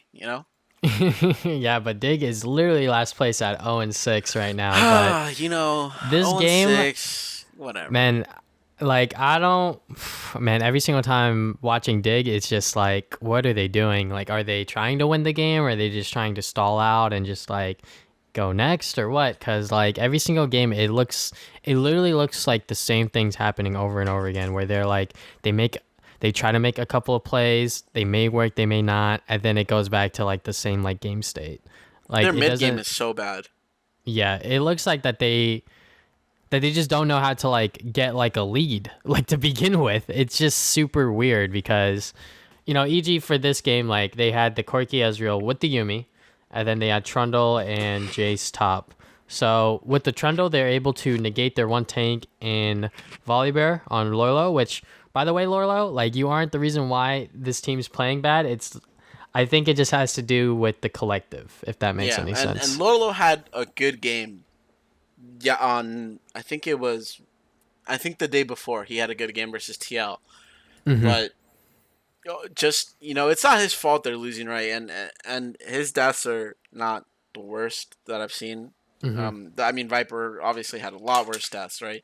So I support Lolo being in, but like the thing that's bothering me about Dig is that I see Acadian, and Acadian's a nice guy. He's a nice person, right? But I Mm-hmm. see him tweet every single week, "Oh, I made a mistake. My bad. We'll fix it." Every single week, he tweets out the same thing: "Made mistakes. I'll fix it. Oh, next game I'll fix it." And it's not getting fixed. So I don't know what to say because I like him as a personality. I enjoy watching sometimes his stream. He's chill. He's cool, but his level of play is just not. It's not there right now. Yeah. He's making too many mistakes, and it's costing his team's games. He might be his worst enemy in that regard, where Yeah, it comes to like, cause like at a certain point you have to like I get like you're playing at like the highest level, right? You're playing at LCS level, you know, and you're trying to play your best. You're trying to play perfect, but like there's no such thing as a perfect game, I would say. Like you may feel like in that moment that you're playing perfectly, but if you keep worrying about like making mistakes and shit like that, like you're obviously going to make mistakes then. You just have to play your best and just sort of like get over that. And like obviously, like you said, he is a nice guy and he's trying to like own up to his mistakes. He's obviously the first one to call out on his own bullshit, but I think it comes to a certain point where you just have to like accept that like, all right, mistakes are gonna happen, but I just need to try to think about the next step in terms of winning the game because I think yeah. that might be on his mind way too much, and I'm not sure what the rest of the team members are doing. This past week, the bot lane didn't smurf as hard as they did last week, despite I them, mean, but Johnson still played well. He went 6-1 in yeah, the TL game. yeah, Like, there's no disrespect. Like Johnson and Afro have surprisingly. I have to say, okay, so last split I was big Afro hater. I didn't like his play, but this split I think him and Johnson are playing really well. Like they're hmm doing well, and Froggen. I think the main issue is that Viper was playing poorly, and now Acadian is also playing very poorly because he did not have a good showing on the Olaf. He missed hmm so many axes, and there were points in the game where they could have won. And I also don't like seeing Froggen on Karma either. Like I think if his Oriana wasn't banned, he could have played that. You know, hmm like this kind of things, and I just like not everything is there for them. I wouldn't mind seeing Dardoch in again, to be yeah. perfectly honest. Maybe Um, Dardoch needs to come in so they have the top jungle yeah, synergy. and maybe they get some early game power because they don't have that either. So hmm that's but the thing is, Acadian's personality wise, team cohesion wise, I'm not gonna. He probably is a better fit than Dardoch. Probably, yeah. Dardoch is a very different person than Acadian. I think most hmm people would agree. So, they decided this is the lineup they want to run with, but I think at some point you have to make a change. When you're 0-6, like even 100 Thieves made a change already. They're 1-5. You haven't even won a game yet. Make a change. Yeah, I think Besides, Lord Viper, that's pretty obvious, right? But yeah, make another one. Dignitas are definitely their worst enemy. They're just it just looks like that either they're not making the correct plays or they're not playing to what they should be doing. Like for example, when Dig start the Baron, why is Acadian not behind the Baron for Corey to just get that easy fucking hook on him? Like it just seems really dumb that some of these mistakes are actually happening in the game. But yeah, it just seems really weird that like this team that was I guess last split was different because when they started, they were actually starting out pretty hot because most of the teams weren't that good yet. But now it's like most of the teams have caught up and they're still at their peak where they ended last split, sort of thing, is what it looks like, anyways. Yeah, it looks And like they haven't maybe, improved. yeah, maybe Euphragan's a part of it, maybe Acadian's a part of it. I'm not sure, but what I am confident in is that their bot lane is definitely not the problem. Like No. their bot lane is not And it wasn't the the reason problem why last they're split losing. either. It wasn't the Yeah. problem last split either. It's So definitely a topside issue, and I think they've kind of shored up the topside problem with Lorlo, who, I think Lorlo is a stable player, and that's what they need, because Viper mhm. is a pop-off player, but he's not stable, and neither was Huni. So I think they found a good fit with Lorlo, just stable. Mhm. And I think if they had some firepower in jungle, they could do something. But at the moment, Yeah. that's not the case, so rough for them. Um, Marquee matchup that happened this week. We talked about TSM and EG, right? Mhm. Marquee matchup. The other big one that was happening this week was definitely Team Liquid Cloud9. Yeah. TL And versus Cloud9. I gotta say, TL's loss to EG last week kind of made me think that this was not gonna go well, and it didn't. it didn't.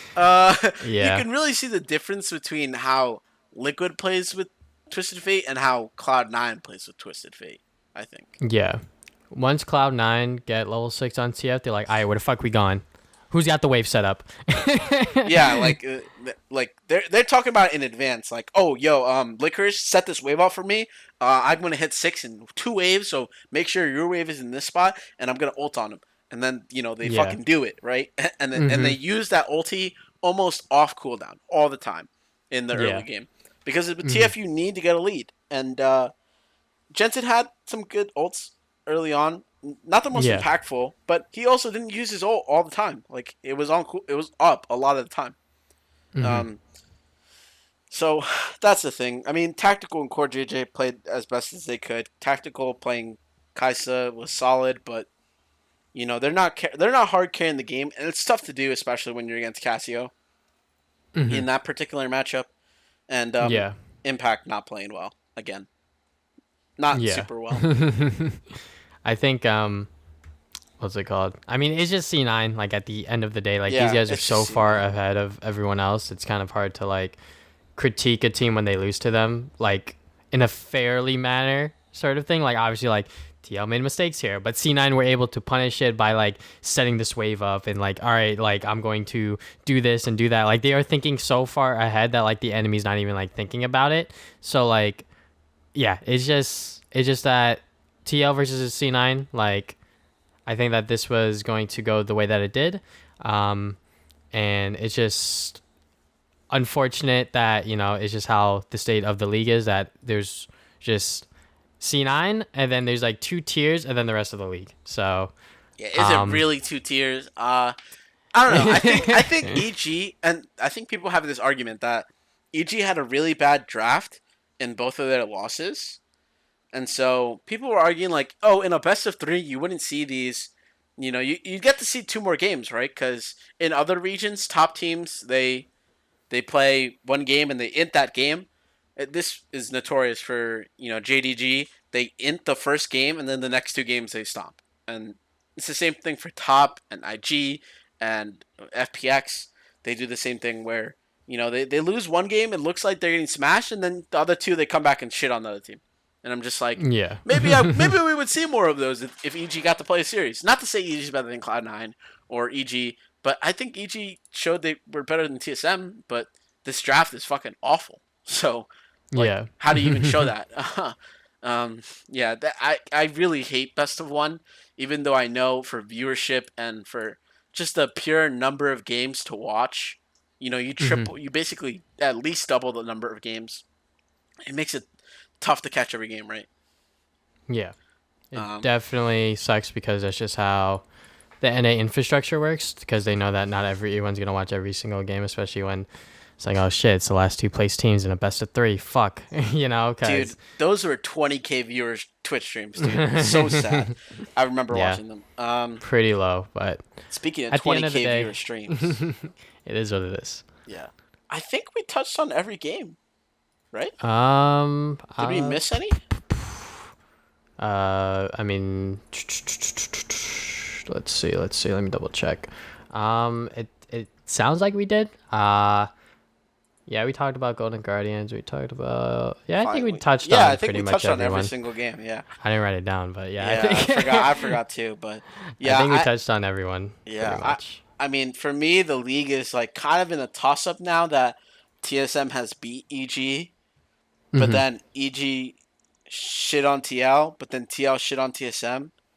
It's like the Hmm. trifecta, and then FlyQuest is just there because they haven't played them yet, Hmm. and then Cloud9 is just at the top. And I'm like, all right, well, in the coming weeks, we'll find out whether FlyQuest is second or not. But they did lose that game to Golden Guardians, and Hmm. obviously the middle pack is super confusing, but the bottom of the pack is like pretty bottom. Yeah. IMT is 1-5, 100 Thieves is 1-5, Dig is 0-6, and Golden Guardians is 2-4. Yeah. So So and then you got the rest of the league yeah, and at then you four have the and rest of the two, league. and C9 at 6-0. So Yeah, like the rest of the league's 4-2, and so I think we have a competitive top six, but the level of play has not been great. yeah, I'll put and I it think that way. that I definitely showed with the TSM 100 Thieves game. Like Yeah, that game, I was like, are they gonna lose? Like this is entertaining, but like I don't want TSM to lose. yeah, and tough. Like it looks like there's a big gap between the top six and the bottom four. Hmm. With maybe Golden Guardians kind Being of able to sneak in there. trying to sneak in, and then maybe with 100 Thieves with their new lineup. I count this as a new lineup. When you switch out half the team, it's kind of new. It works Yeah. completely differently, especially with jungle support. So teams run around your jungle support, so when you switch them, it's very different, I think. Hmm. So You want to go into quick predictions for quick this upcoming predictions. Quick weeks? predictions. 100 Okay, Thieves Golden Friday Night Guardians. League. Yep. I'm gonna say 100 Thieves. I'm gonna believe in this new lineup. I am not going to, and I'm gonna go with Golden Guardians. All While right. I like 100 Thieves, Golden Guardians I think is gonna take it. All right, understandable. CLG C9. I think this one's no C9, brainer. no Okay. brainer. Golden Guardians TSM. Uh, Ooh. can be a toss up. Gonna be honest. Can be a Yeah, toss up. could be a toss up. I'll have to Uh, lean towards TSM here. I think the matchup's not good for Golden Guardians because Spica versus Closer, I think is pretty even, and so is mhm. Demonte versus Bjergsen. So the Golden Guardians' strengths are kind of nullified. Yeah, I agree. TSM looks like every single week they just keep getting better and better as long as they don't hit the draft. So, Shit, man, I don't know about that. You saw that last game. Come on, not always better and uh, better. Overall, maybe. true. Yeah. Um, Overall, they've been getting better. 100 Thieves versus Dig. I will say 100 Thieves should win this. Yeah, unless Unless, Dignitas throw in Dardock yeah, and unless suddenly Dig it's a throwing new Dardock. team. Yeah, unless Dig throwing Dardock, I'll say 100 Thieves wins this. Yeah, Um, I agree. FlyQuest versus EG. This is a big matchup. This is the biggest matchup of the Yeah. week, right? Oh, Mhm. except for COG TSM, also big. But Yeah. yeah, FlyQuest versus EG is big. I have to lean towards FlyQuest. No, sorry, not FlyQuest. EG, because Kumo has been playing much better, and when they last played, Kumo was the main weak point that was making them lose games. So I think Mhm. if Kumo's playing better, EG can win. Okay. Um I'm gonna also have to agree on that because I'm not sure how FlyQuest are right now because they're pretty much like kind of in the middle of the pack in my eyes because they lost to Golden Guardians, but they beat like these other teams, and I'm just like, I don't know, like you guys are prepped for these other games, but you guys aren't prepped for these other ones. I Yeah. think if Jizuke doesn't get karma again, we'll be alright. Yeah, yeah. TL versus IMT, spicy game. Mister Yeah. Insanity and Xmithy playing against their former team. True, true, true. Because Insanity played in it was a Insanity played for TLA, and he Yeah. also subbed in for half of the scrims for Jensen, in 2019 because he had a wrist injury, so he couldn't always Hmm. play. And someone asked Double F the question on stream, like, was Insanity good enough to play in LCS when he was scrimming with TL in 2019? And Double F says, like, yeah, he was better than mid laners in LCS, but he just wasn't better than Jensen. So, I think that's a solid bar. I want to see Insanity versus Jensen and see who wins. I actually Yeah. kind of want to give this to IMT. No lie. Explain. Ex- Just one sentence, real quick. Maybe a couple. Mid jungle diff. Mid jungle diff. Okay, okay, Yeah, okay. yeah, yeah. Yeah, maybe Roxa is overrated, but Maybe Rox is overrated. But I'll go uh, IMT on this one. This is my risky one of the week. okay. I believe in Coach Chat, so Coach TL. Jet. Ooh, forgot about that. Dig C9. Do we have to talk about it? It's C9. No. Nah, Yeah, it's yeah. C9. Obviously C9. Yeah. Fly TL. Another big matchup for Team Liquid. Mm-hmm. I Another big one. Yeah, I would be remiss to say that it doesn't go to FlyQuest. I think FlyQuest and EG are still like at the top, and I think a lot of people forget about FlyQuest. And even though I'm putting FlyQuest to lose to EG, I think EG had the one-off loss to TSM here, right? Mm-hmm. So I think FlyQuest will win still. Okay. I'm So, on the TL hype train, so. I'm solid. It's funny, but I'm solidly putting TL fourth or fifth for the split. Okay. Yeah, So but that's where I've been judging my ratings, and they lose that game to IMT. IMT pops off. Pog. yeah. I TSM believe in CLG. I believe in TL. That's all. Yeah. But TSM CLG though, this one can be a close matchup because CLG has been on the rise. While, despite the 100 Thieves game, I think TSM can get better with each week. But I think if I had to put money on it, TSM. TSM. I don't know, man. Wiggly versus Spica. Come on, bro. Yeah, you're right. It is okay. There's a big jungle gap, I think. And I think the classic Pobe versus Bjerg is pretty even, but I do have to say, Smoothie and Stixay are just not as good as Double and Biofrost. So, it's just that's just how the cookie crumbles. I think TSM's gonna win it too. Yeah, and then the last game, IMT versus EG. Ooh. Unfortunately, I think Svenskar and Jizuke, if they're playing carries, will kind of run over Insanity. Like, I know Insanity's good, but is he Jizuke good? Tough to say. I agree. I think EG's gonna take this one, but you can never doubt IMT in a way because they have a lot of veteran talent on that squad. So, but EG have been looking really, really good, and they surprisingly took top two in the regular season last split. So, Yeah, and they could barely happen. lost to FlyQuest. They barely lost unfortunately. to FlyQuest. Yeah, so it happens. And they beat them the first time, so not True. So again, just things have changed since last split, and a lot of these matchups are going kind of 50-50, gotta say. Yeah, It's tough to call. It's definitely kind of close. But that is all we have for this week on the Open Mid Leaguecast. We will see you guys next week with the following week of LCS and Academy play. Later.